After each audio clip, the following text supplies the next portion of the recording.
Le soleil s'était à peine levé lorsque le silence de la route fut brisé par un son différent. Ce n'était pas le bruit habituel des vieux camions, ni le ronronnement fatigué des motos qui passaient par là tous les jours. C'était un son doux, presque élégant, comme s'il n'appartenait pas à cet endroit.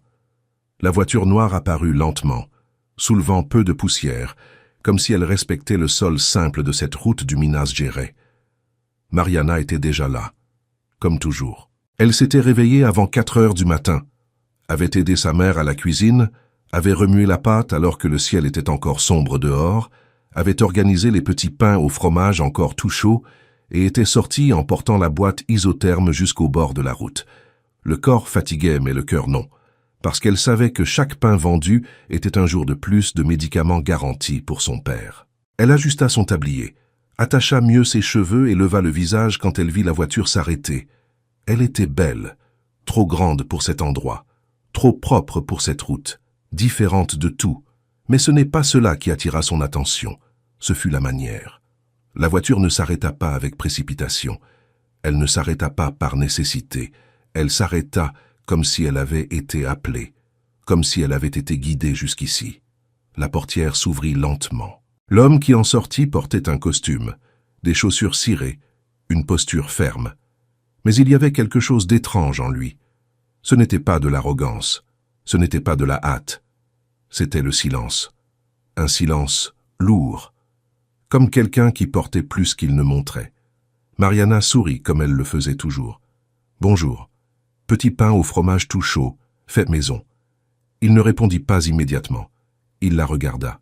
Puis regarda la petite baraque. Puis les pains. Qu'alors il posa une question à laquelle elle ne s'attendait pas. « Quel âge avez-vous » Elle cligna des yeux, surprise. « 25 ans. » Il hocha lentement la tête, comme si cette réponse confirmait quelque chose en lui. Sans rien dire de plus, il prit un petit pain au fromage. Il mordit dedans et ferma les yeux. Pendant 1 seconde. Mais ce fut une seconde différente. Quand il ouvrit les yeux, il y avait quelque chose là. Quelque chose qui n'était pas là avant. Quelque chose de plus léger. « Ça est le meilleur petit pain au fromage que j'ai jamais mangé. » Mariana rit doucement, sans imaginer que ce moment simple commençait une histoire qui allait tout changer. « C'est la recette de ma mère. » Il la regarda à nouveau, avec plus d'attention cette fois. « Comment vous appelez-vous » ?»« Mariana. Et vous ?»« Adelmo. » Le nom resta un instant dans l'air, comme si cette rencontre devait être retenue. « Vous êtes ici tous les jours. »« Tous les jours, sauf le dimanche. Le dimanche, c'est le jour de la messe. » Il faillit sourire. Mais ce n'était pas un sourire ordinaire. C'était comme si cette réponse avait touché quelque chose qu'il avait oublié depuis très longtemps. « Combien ça coûte ?»« 2 réaux chacun. 3 pour 5. » Il sortit un billet élevé de sa poche. Mariana recula. « Je n'ai pas de monnaie. Ce n'est pas nécessaire. » Elle secoua la tête. « Si, c'est nécessaire. Ici, on fait les choses correctement. » Il y eut un silence. Petit, mais fort. Adelmo rangea le billet et en sortit un plus petit. Il paya. Il prit les pains.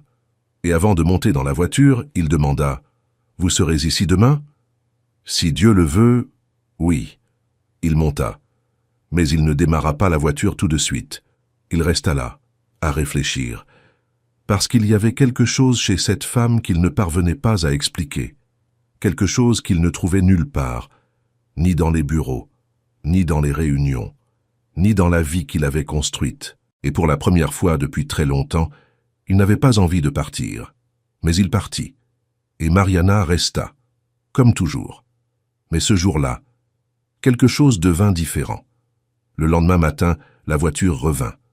Plus tôt, avant même qu'elle n'arrive. Adelmo était appuyé contre la voiture quand il vit Mariana apparaître dans le virage de la route, portant la lourde boîte dans ses bras. Il observa. En silence. Elle venait lentement. Mais elle souriait. Elle souriait au soleil qui se levait. Comme si cela suffisait. Il sortit de la voiture. « Laissez-moi vous aider. »« Ce n'est pas nécessaire. »« Je sais, mais je veux. » Elle hésita. Mais elle laissa. Il prit la boîte. Lourde.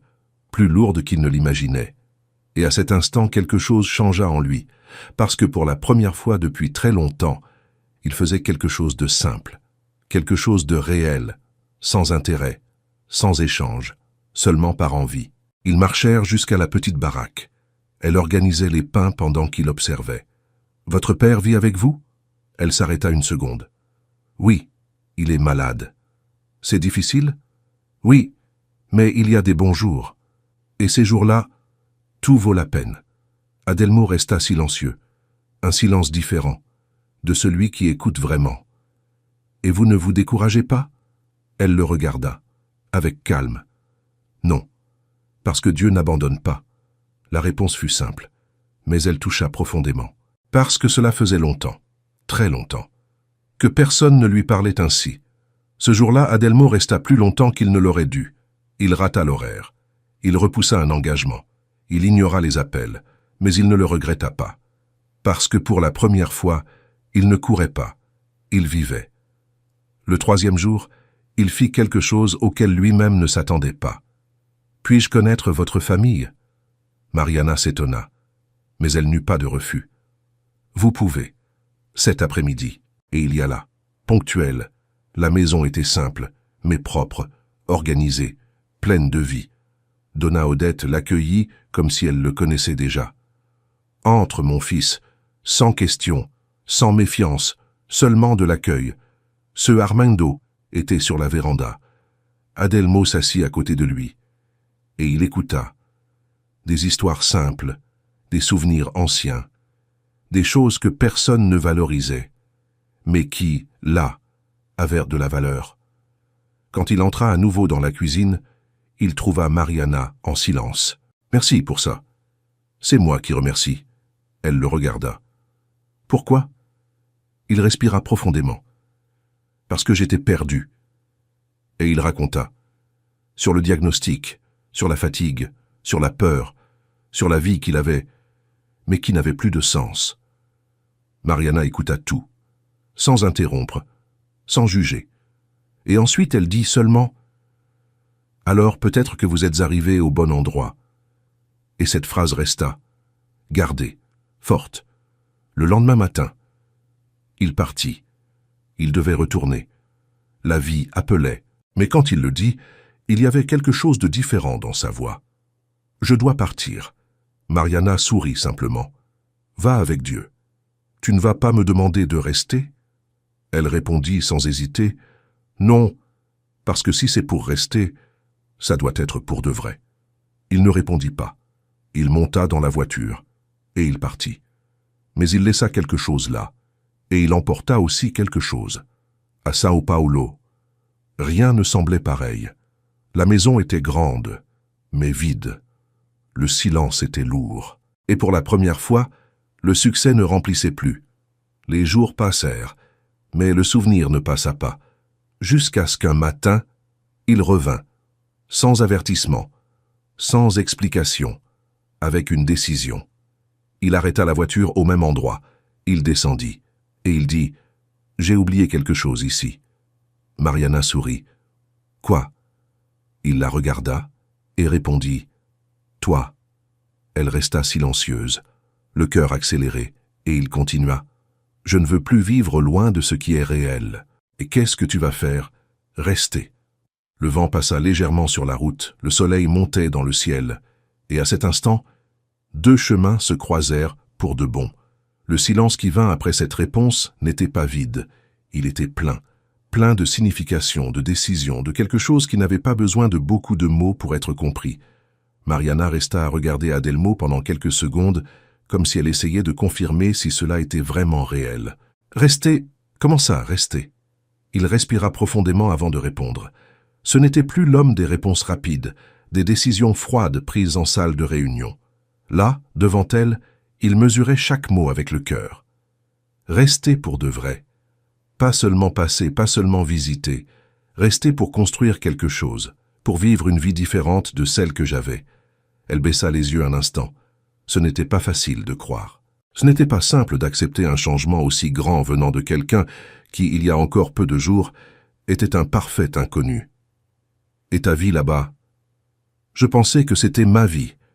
Mais maintenant je vois que c'était seulement l'endroit où j'étais. Le vent passa légèrement entre eux, soulevant un peu la poussière de la route. L'odeur de petits pains au fromage encore chaud mélangé à l'air du matin donnait une sensation de paix qu'Adelmo n'avait jamais ressentie à São Paulo. Mariana croisa les bras, non pas en défense, mais comme quelqu'un qui avait besoin de se tenir ferme. « Tu sais que ici ce n'est pas facile, hein ?»« Je sais. Ici, il n'y a pas de luxe, pas de confort, pas tout ce à quoi tu es habitué. » Il sourit légèrement. « Ici, il y a ce que je n'ai pas là-bas. » Elle leva les yeux. « Quoi ?» ?»« La vérité. » Cela toucha profondément. Mais Mariana restait ferme. Rester n'est pas seulement vouloir, Adelmo. C'est supporter. C'est se lever tôt, c'est travailler, c'est affronter les difficultés. Je veux ça. Tu veux vraiment ? Il fit un pas plus près. Je veux apprendre. Le silence revint. Mais cette fois, ce n'était pas le doute. C'était le commencement. Ce même jour, Adelmo ne partit pas. Il resta jusqu'à la fin de la matinée à aider à la petite baraque. Il ne savait pas très bien comment faire. Il se brûla la main à la première tentative de prendre un pain chaud. Il se trompa 2 fois dans la monnaie et rit de lui-même comme il ne le faisait jamais auparavant. Mariana observait. Et peu à peu, la confiance commençait à naître. Quand ils rentrèrent à la maison, Dona Odette comprit avant même qu'un mot ne soit prononcé. « Tu es revenu ?»« Je suis revenu, Dona Odette. » Elle ne demanda pas pourquoi. Elle sourit simplement. « Alors entre. Celui qui revient avec un bon cœur est toujours le bienvenu. » Ce jour-là, Adelmo s'assit sur la même chaise en bois de la cuisine, mais cette fois non pas en tant que visiteur. Il y avait quelque chose de différent dans sa posture, moins formelle, plus présente. Ce Armindo vivait l'un de ses bons jours. Le jeune de la route est revenu. « Je suis revenu, ce Armindo. Je l'avais dit que tu avais la tête de quelqu'un qui n'allait pas partir facilement. » Adelmo rit. « Je crois que monsieur avait raison. » Ils passèrent l'après-midi sur la véranda. Mariana observait de loin pendant qu'elle aidait sa mère, et quelque chose en elle disait que cela n'était pas passager. Les jours suivants, Adelmo commença à s'adapter.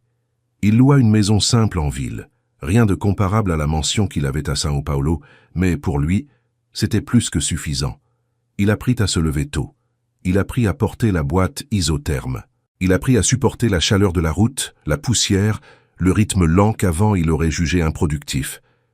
Mais là, tout avait du sens. Un certain jour, pendant qu'ils organisèrent les pains, Mariana demanda « Tu ne ressens pas le manque ?»« De quoi ?»« De ta vie. » Il réfléchit une seconde. « Je ressens le manque de qui je croyais être, mais je ne ressens pas le manque de comment je vivais. » Elle resta silencieuse. « Et toi ?»« Je n'ai jamais eu d'autre vie pour comparer. Et tu veux en avoir une ?» Elle réfléchit. Elle regarda la route, puis le ciel. « Si c'est pour perdre ce que j'ai ?» « Non. » Il comprit, et il respecta. Avec le temps, Adelmo commença aussi à aider à l'intérieur de la maison. Il emmenait ce Armando aux consultations. Il payait les médicaments. Il répara des choses qui étaient cassées depuis des années. Mais il ne fit jamais de cela un geste de supériorité. Il le faisait comme quelqu'un qui appartient, comme quelqu'un qui prend soin. Et cela fit toute la différence. Un après-midi tranquille, alors que le soleil commençait à tomber, Dona Odette commenta tout bas avec Mariana. « Cet homme n'est pas venu par hasard. »« Je sais, maman. Mais tu dois être sûre. »« Je le suis. »« Tu l'es vraiment ?» Mariana regarda par la fenêtre. Adelmo était sur la véranda avec ce Armindo, riant d'une histoire quelconque. Oui, le temps passa, sans hâte, sans exagération, de la bonne manière. Et ce fut un matin simple comme tous les autres, que tout changea pour de bon. Adelmo arriva plus tôt que d'habitude. Mariana était encore en train de venir sur la route quand elle le vit arrêté en train d'attendre. Mais il y avait quelque chose de différent. Il était nerveux. Elle le perçut immédiatement. Il s'est passé quelque chose ? Oui, il s'est passé quelque chose. Il prit la boîte de ses mains avec soin, la posa par terre, respira profondément. Mariana, elle sentait déjà son cœur s'accélérer. J'ai beaucoup réfléchi ces derniers jours. Et j'ai découvert qu'on ne peut plus revenir en arrière. Revenir où ? Vers une vie où je n'étais pas heureux. Elle resta silencieuse. Et j'ai aussi découvert qu'on ne peut pas avancer, sans toi. Le vent s'arrêta. Ou du moins, c'est ce qu'il semblait. Adelmo, il sortit une petite boîte de sa poche. Simple, sans luxe, mais pleine de signification. Je ne peux pas te promettre une vie parfaite. Elle avait déjà les yeux embués. Mais je peux te promettre une vie vraie.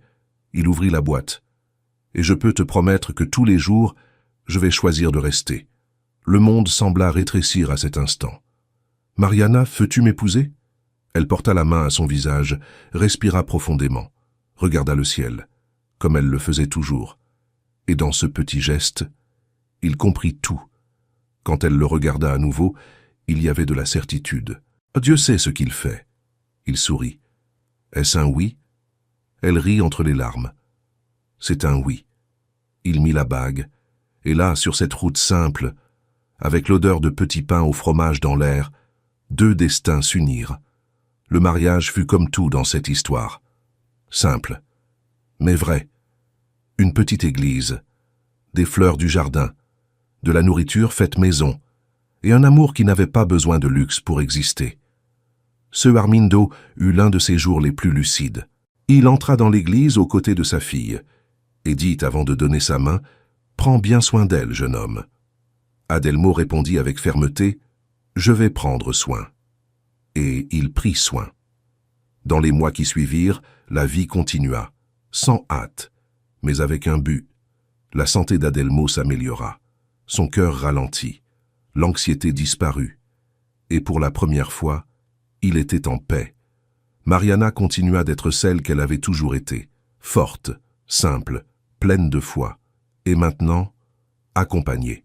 La petite baraque grandit. Elle devint un point connu, mais elle ne perdit jamais son essence, parce que ce qui soutenait tout là, ce n'était pas seulement le pain, c'était l'amour. Et parfois, c'est ainsi que Dieu travaille. Il ne prévient pas. Il n'explique pas. Il place simplement deux chemins pour qu'ils se croisent. Et quand ils se croisent, plus rien n'est pareil.